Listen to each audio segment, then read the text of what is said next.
कि योग संयोग सुयोग से यह अवसर प्राप्त हुआ है। हमारा 108 महायज्ञ का संकल्प भारत के सभी प्रदेशों में है और ऐसे और छोटी छोटी यज्ञें 11 कुंडी 21 कुंडी नवरात्र के समय पर योग संयोग से वापी इसलिए भी करने की इच्छा हुई कि वापी काफ़ी प्रदूषित है और प्रदूषण को वातावरण को स्वच्छ रखने के लिए हवन यज्ञ से अच्छा सर्वोत्तम सरल उपाय और कोई दूसरा है नहीं। इसलिए वापी वालों को विशेष रूप से, और मेरा नवरात्र में आने का कारण भी यही था कि भारत दुनिया के दूसरे नंबर प्रदूषित देशों में है और जिसमें यहाँ वापी का एरिया वैसे प्रदूषित है केमिकल से, सब लोग जानते हैं, सारे बुद्धिजीवी जानते हैं इसको। तो इस तरह से धूमनी दे करके और यज्ञ करके वातावरण को शुद्ध किया जा सकता है। इसमें सभी लोगों को जागृत होने की आवश्यकता है और जो 3-4 दिन बचे हुए हैं सभी लोग यहाँ पहुँच करके उसका पुण्य लाभ अर्जित करें। ये जो जग है ये कब तक चलेंगे? ये 17 तक नवरात्रि हैं, बल्कि 18 तक चलेगा। 18 को भी सम्मेलन, समीक्षा आरती, इस तरह से कार्यक्रम रखा जाएगा और 9 से 18 तक आप समझ लें कि 9 से 18 तक चलेगा। और सभी लोग दूर से दूर जहाँ लोग बैठे हैं सुन रहे हैं, निस्वार्थ भाव से, परमार्थ भाव से पहुँच करके अपने जीवन के लिए, अपने बच्चों के सुरक्षित जीवन के लिए हवन यज्ञ में सम्मिलित हों और भंडारे का प्रसाद लें। निश्चित रूप से सकारात्मक ऊर्जा की अनुभूति होगी, इससे कुछ न कुछ सीख जरूर मिलेगी।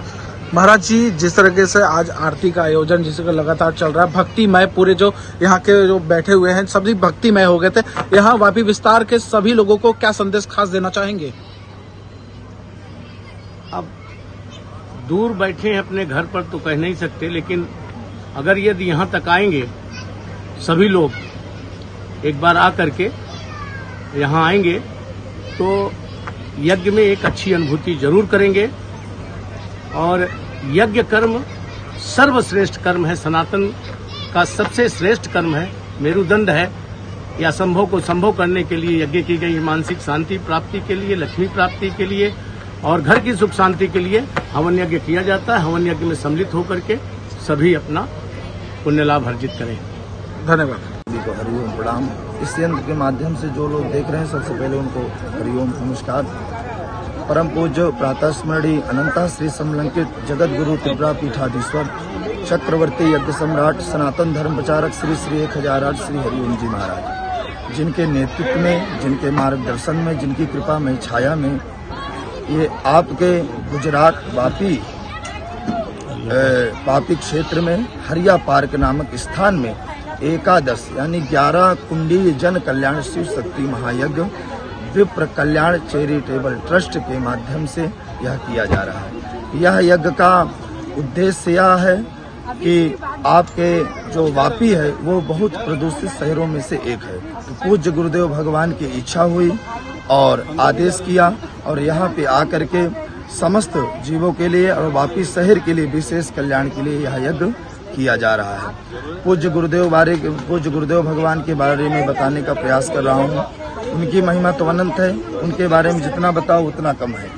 आपका जीवन जो है वो यज्ञमय है। एक शब्द में कहें, आपने जब से संन्यास धारण किया, आपने संकल्प लिया कि मैं 108 महायज्ञ करके संपूर्ण भारतवर्ष में सनातन का प्रसार करूंगा।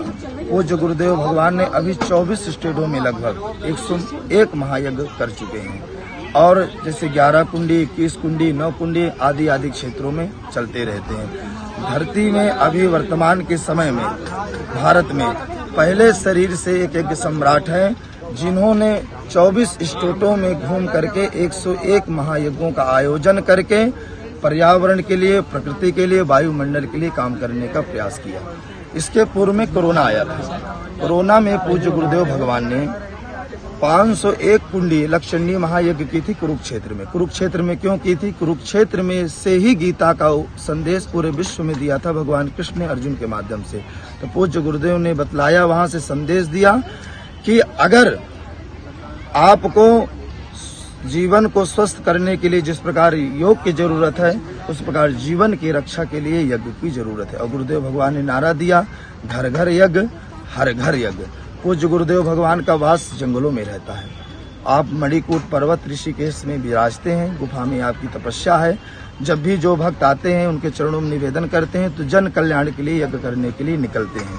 तो पूज्य गुरुदेव भगवान का यह संदेश भी है कि आप सभी जो भी शहरवासी हैं, यह आपको इस हमारे सनातन 9 वर्ष में अगर यह दिव्य आयोजन हो रहा है तो इसमें सबको बढ़ चढ़ करके हिस्सा लेना चाहिए और सनातन की क्या मजबूती है उसका एक यहाँ पे उदाहरण बनना चाहिए।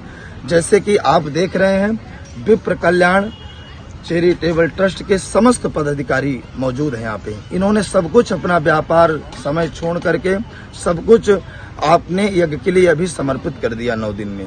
तो मैं ये निवेदन करूंगा कि आप विप्र कल्याण चैरिटेबल ट्रस्ट को मजबूत करें, इनके साथ हमें इनको योगदान प्रदान करें, ताकि ये अपने लिए कोई यज्ञ नहीं करा रहे हैं, ये जन कल्याण है और जन कल्याण में सबकी भागीदारी होनी चाहिए।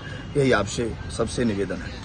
राकेश जी, एक खास सवाल है। हरिया पार्क विस्तार में यह पहली बार जो आयोजन हुआ है जिसमें हरिया पार्क के सभी विस्तार वाले भक्तिमय हो गए, क्या कहना चाहेंगे इस पर? परम पूज्य गुरुदेव जी के आशीर्वाद से ये महायज्ञ का प्रोग्राम रखा गया। विप्र कल्याण चैरिटेबल ट्रस्ट आयोजक रहा गुरु जी के आशीर्वाद से, और हमारा ट्रस्ट अभी 6 महीने बने हुआ है। 6 महीने में हमने अनेक काम किए हैं, शादी विवाह, गरीबों के लिए पढ़ाई लिखाई, शिक्षा, चारों क्षेत्र में हमने काम किया और आगे भी हम काम करने के लिए पूरा कोशिश करेंगे कि समाज के लिए, जन कल्याण के लिए जितना अधिक से अधिक काम हो सके, जो हमें समाज ने जिम्मेदारी दी है उसको हम अच्छी तरीके निभाएं और इनके जो उन्होंने हमसे अपेक्षा रखी है उस पर खरा उतरूं। इसी के लिए गुरु जी का अब तो आशीर्वाद मिल गया है और मैं चाहूंगा कि मेरा ट्रस्ट विप्र कल्याण चैरिटेबल बहुत ऊंचाई पर जाए। जिस तरह 9 दिन लगातार जिस तरह का आयोजन हुआ है, माता रानी का यहाँ पे डेली हर दिन आरती, पूजा, भंडारा इस तरीके का चल रहा है। लोग कहीं ना कहीं भक्तिमय हो गए। लोग अपने घर से समय में देखते हैं कि इतने बजे समय हो चुका है, लोग यहाँ पे खुद ही स्थान पर आके भक्ति का एक आनंद उठा रहे हैं। क्या करना चाहेंगे उनके लिए? जब से सनातन धर्म के प्रति इतना जो है चारों तरफ फैलाव हुआ, चारों तरफ बातें हो रही हैं और हमारी सरकार, हमारा इस समय प्रधानमंत्री जो है, हाँ, उसके पूरा समाज में जो है चारों तरफ भक्ति धाम हो गया। यहाँ पे हर व्यक्ति जो है आता है और आराम के साथ जो है इसका ज्ञान रूपी गंगा बह रही है, इसमें जो है डुबकी लगा रहा है और आशीर्वाद प्राप्त कर रहा है गुरु जी। तिवारी जी, अगर माना जाता है कि जहाँ पर इस तरीके का जो भक्तिमय जिस स्थान पर होता है उस आजू बाजू में पूरा मंगलमय होता है, क्या कहना चाहेंगे इस अवसर पर? ऐसा मौका जल्दी लोगों को मिलता नहीं है। इसके पहले भी गुरुजी 2017-18 में यज्ञ किए थे दादरा नगर हवेली में, आनंद सरस्वती स्कूल पे। बहुत भव्य यज्ञ हुआ था। उस समय भी बहुत सारी जनता को इसका बहुत बड़ा लाभ मिला। आज यहाँ पे हरिया पार्क में इसकी गुरुजी की यज्ञ हो रही है, बहुत सारे लोगों को लाभ मिल रहा है। जिनको नहीं मिल रहा है मैं उनसे अनुरोध करता हूँ तो इसका जितना हो सके उतना लाभ उठाएं। ऐसा मौका बार बार नहीं आता। आज विप्र कल्याण ट्रस्ट जो कि अभी बहुत ही जल्दी बनाया गया है और आज ये वापी का ऐतिहासिक प्रोग्राम कर रहा है, तो सबसे विनती है कि आप लोग इस यज्ञ का जितना हो सके उतना फायदा उठाएं। कुछ खास संदेश देना चाहेंगे वापी क्षेत्र में जिस तरीके का प्रोग्राम आयोजन किया गया, क्या कुछ खास आयोजन रखा गया है? आयोजन एक यज्ञ है, नवरात्रि का टाइम था और हम लोगों ने अनुरोध किया गुरुजी से। गुरुजी इसके पहले भी 20-25 दिन पहले भी वापी ग्राउंड पे थे। उस समय हम लोगों ने विनती किया गुरुजी अगर टाइम मिले तो नवरात्रि में इस बार आप वापी में हम लोग समय दे दीजिए। गुरुजी ने स्वीकार किया। ये बहुत जल्दी ऐसा इतिहास में हुआ, बाकी गुरुजी जल्दी समय देते नहीं है, लेकिन कुछ कृपा रही, उनकी आशीर्वाद रहा, उन्होंने समय दिया और आज ये यज्ञ हो रही है। जितना हो सके उतना लोग लाभ उठाएं। सिलवासा वापी के लिए मिलजुल के इस यज्ञ को संपूर्ण करें, यही मेरा संदेश है लोगों को। धन्यवाद।